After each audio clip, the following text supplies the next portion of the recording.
When 50 Cent's Netflix documentary on Diddy Combs finally dropped, people expected bombshells. They expected revelations. They expected answers. But almost immediately, viewers started saying the same thing over and over again. Something feels missing. Not just details, not just side stories, entire parts of the puzzle. And one absence stood out more than anything else: the near silence around Janice Combs, Diddy's mother. Think about that for a second. This is the woman who raised him, the person who shaped his earliest years, the one who was there long before the fame, the power, the lawsuits, and the headlines. Yet in a multi-episode documentary claiming to explore the roots of Diddy's rise and alleged downfall, Janice Combs appears for only a handful of minutes. 5 minutes. That's it. And that's where the questions begin. Because when documentaries minimize a figure that central, people don't assume it's accidental. They assume it's intentional. Across social media, forums, and reaction videos, viewers began asking the same thing: what didn't make the final cut, and why? The documentary focused heavily on Diddy's public persona, his career highs, and the allegations that eventually caught up with him, but it barely scratched the surface of his home life, his upbringing, or the family dynamics that many believe shaped his behavior long before he became a mogul. And the moment Janice Combs released a public statement following Diddy's arrest, the conversation shifted even more. Her statement wasn't really about defending her son's actions. Instead, many felt it was about defending herself. She described herself as a hardworking single mother who did her best under difficult circumstances. She pushed back on portrayals that painted her as abusive or neglectful. But notably, she didn't directly address many of the allegations surrounding. Yo. I love you. Love you too. I do. Baby. Mom, freshly dipped though. To your secret, baby.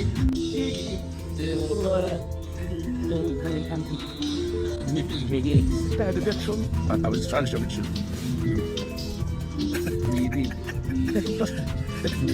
Yeah, my mom's is single. Mom's single. I ain't gonna hate on my mom. She's single. My mom talked about one time doing a dating show with her. Yeah, she's so picky. She's so picky, they don't stand. But yeah, that'd be the funniest show in the world. It will be. Especially with me. I don't even want to get started if she was doing that. We're not doing that, cause but yeah, my mom's single.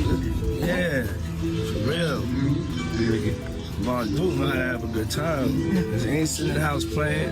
You're outside moving and shaking, baby. That's right. She come with me to the strip club. I don't care. Real. It's my dog. You know, I want to live life. Be out here moving and growing. My mom told me, she just said, keep moving, baby. That's right. Keep moving. She Don't stop. She could touch the floor with her palms. You know? Big Diddy himself. Flat. That distinction didn't go unnoticed. To critics, it felt less like a mother confronting the truth and more like someone distancing themselves from it. And then voices from Diddy's past started speaking up. Former Bad Boy affiliates, former employees, and people who had been around the Combs family for decades began resurfacing online, sharing their own perspectives. Not new allegations, but old ones that many say were ignored for years. One of the loudest voices has been Freddie P., a former artist associated with Bad Boy Records. After Janice's statement went public, Freddie P. responded bluntly, saying that in his view, Janice knew exactly who her son was long before the world did. His words weren't framed as proof. They were framed as opinion, shaped by proximity and experience. But the message was clear. You can't separate the man from the environment that raised him. Another longtime figure, Gene Deal, Diddy's former bodyguard, interviewed Dapper Dan about Diddy. I haven't seen that one, please. They ran into Dapper Dan in Harlem and they asked him what he thought about what was going on with Diddy and if he knew Diddy. And I love Dapper Dan for this. He said, I grew up with his parents. He said, and what's going on with him has been going on long before him. Now, his father was a government snitch. and a bad actor in the criminal world altogether. But there's whispers in the streets of Harlem that Diddy's mother isn't alive. Not his biological mother, but that woman is his aunt. Whoa. There are whispers. Has also spoken publicly for years, long before Cassie's lawsuit, long before federal investigations, long before documentaries. Gene Deal has consistently claimed that many of Diddy's behaviors didn't appear out of nowhere. They were learned, observed, normalized. He has questioned the narrative that Janice was simply an unaware parent watching events unfold from a distance. According to him, she was deeply involved in Diddy's life, his social circle, and his world. Again, these are claims, not convictions. But they are claims that viewers expected the documentary to at least examine. Instead, they were largely absent, and absence tells its own story. Another moment viewers can't stop talking about involves resurfaced clips that never appeared in the Netflix release. Moments showing Diddy and his mother together in ways that many people found uncomfortable, or at the very least unusual. Nothing illegal, nothing definitive, but enough to make people ask questions about boundaries, dynamics, and perception. When documentaries aim to explore truth, people expect discomfort. What they didn't expect was avoidance. Then there's Dapper Dan, a respected Harlem figure who has publicly said that what people are seeing now didn't start with Diddy. It started long before him. His comments weren't accusations, they were warnings, the kind of statements that suggest history matters more than headlines. And history is exactly what many feel this documentary failed to explore. The deeper viewers dug, the more they noticed a pattern. Names were mentioned, but never examined. Connections were hinted at, but never traced. Family influence was acknowledged, but never questioned. Even Jaguar Wright, who has been openly critical of the industry for years, has suggested that the truth surrounding Diddy isn't isolated to one person. In her view, systems, enablers, and silence played just as big a role as the accused. That's why the reaction to this documentary has been so divided. Some people say it was responsible, others say it was careful, and many say it was controlled. Because when a documentary promises reckoning but delivers restraint, viewers start wondering who set the limits. And that brings us back to Janice Combs. Was her role minimized out of respect, out of legal caution, or because asking the wrong questions would open doors no one wanted opened? No one is saying answers are easy. No one is claiming guilt by association. But when the most influential figure in someone's upbringing is barely discussed, curiosity is inevitable. And curiosity is exactly what keeps this story from ending, because the more people watch, the more they realize. The loudest parts of the story were told, but the quietest parts may be where the truth actually lives. When people started digging deeper into what the documentary didn't include, one name kept coming up again and again: Janice Combs. Not because she was accused of anything directly, but because of how many people from Diddy's past insist she wasn't just a background figure. According to several former insiders, Janice wasn't simply a distant parent cheering from the sidelines. She was present, she was involved, and in some cases, she was influential in ways the public never saw. One of the recurring arguments online is simple: you don't become someone like Diddy in a vacuum. Behavior is learned, boundaries are taught, and environments shape what people normalize. That's why so many viewers felt uneasy watching a documentary that rushed past Diddy's upbringing and family dynamics.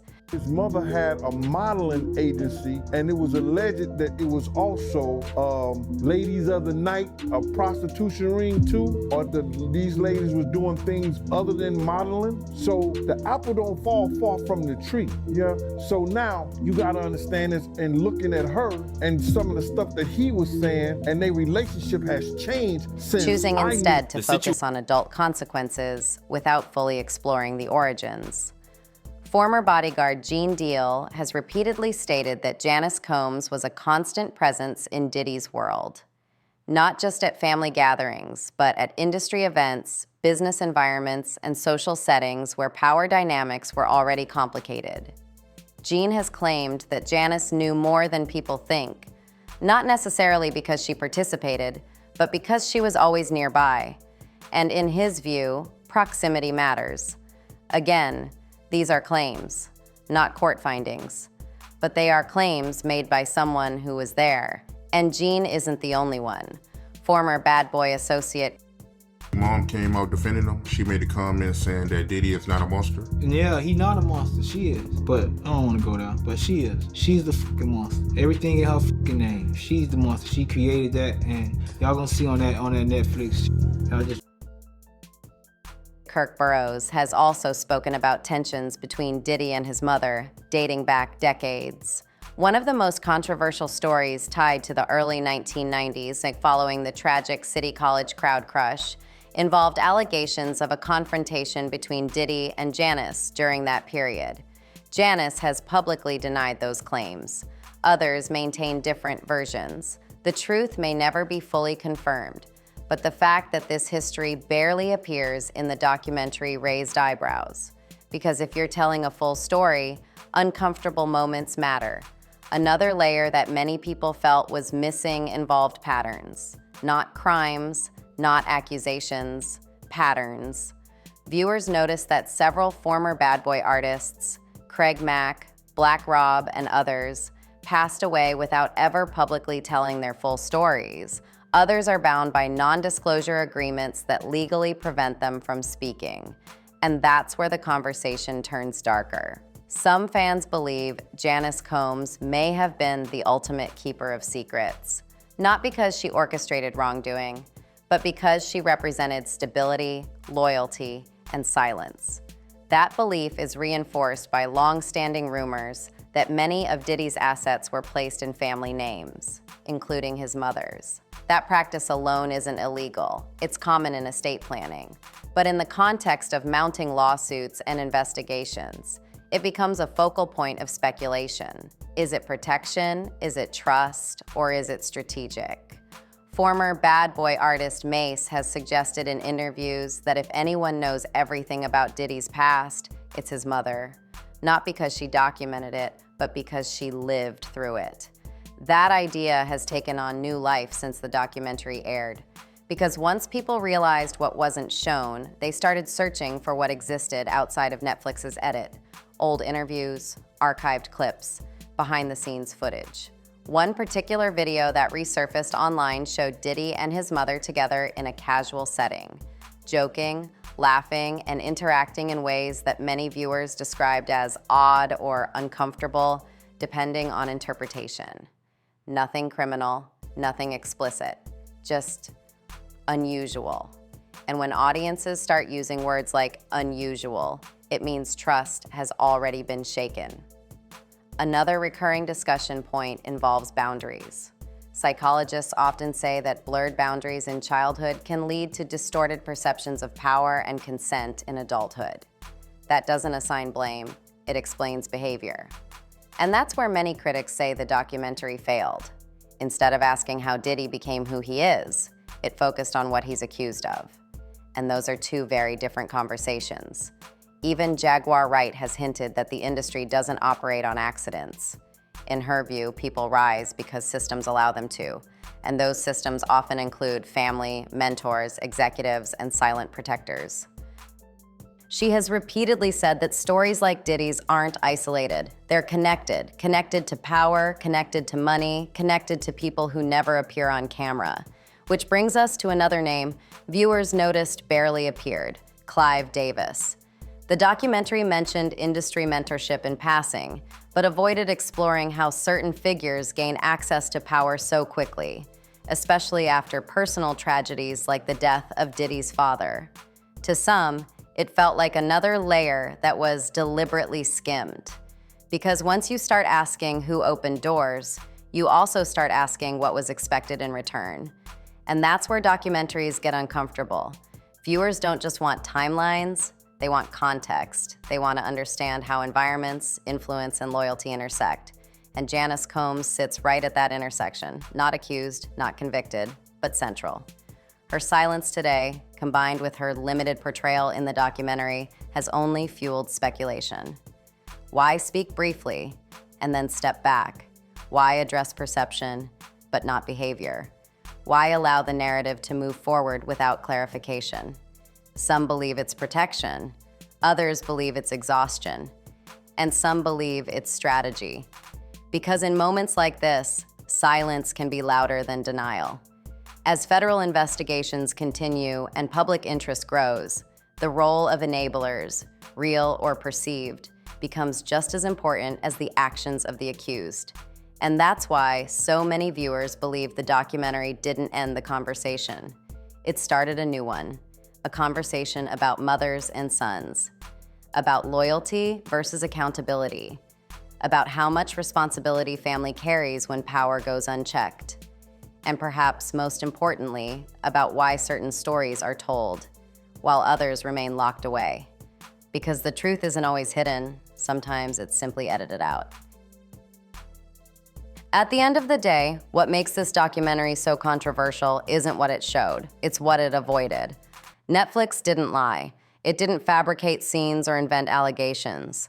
Instead, it did something far more subtle. It told a version of the story that felt controlled, polished, careful. And for many viewers, that careful editing became the loudest statement of all. Because when a project claims to explore the rise and fall of a powerful figure like Sean Diddy Combs, audiences expect uncomfortable questions. They expect risk. They expect the camera to linger where it would rather look away. And when that doesn't happen, people start filling in the blanks themselves.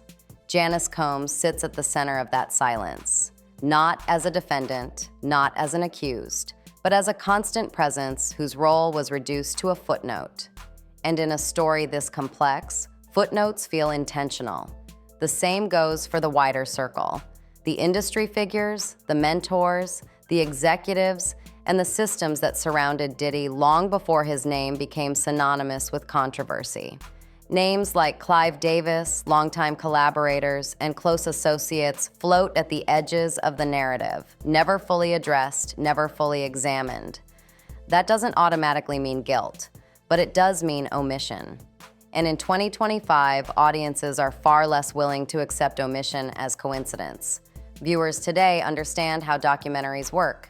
They know about legal reviews, brand protection, and the delicate balance between storytelling and liability. They know that some truths are easier to hint at than to show outright, which is why voices like Jaguar Wright resonate so strongly right now. She isn't speaking from a courtroom. She isn't presenting evidence. She's offering perspective and challenging people to question the story they were handed. Calling the documentary a mockumentary isn't about denying reality. It's about suggesting that reality was filtered, softened, shaped to be digestible instead of disruptive. And that idea has struck a nerve, because when powerful figures fall, the public doesn't just want accountability, they want understanding. They want to know how it happened, who allowed it, and who benefited from staying quiet. This documentary may have closed one chapter, but it opened several others. Questions about family influence, questions about industry protection, questions about why certain stories never make it past the editing room. And until those questions are addressed openly, people will keep talking. They'll keep speculating. They'll keep revisiting old clips and forgotten interviews, searching for context that feels missing. That's why this conversation isn't going away. Not because of gossip alone, but because silence invites scrutiny.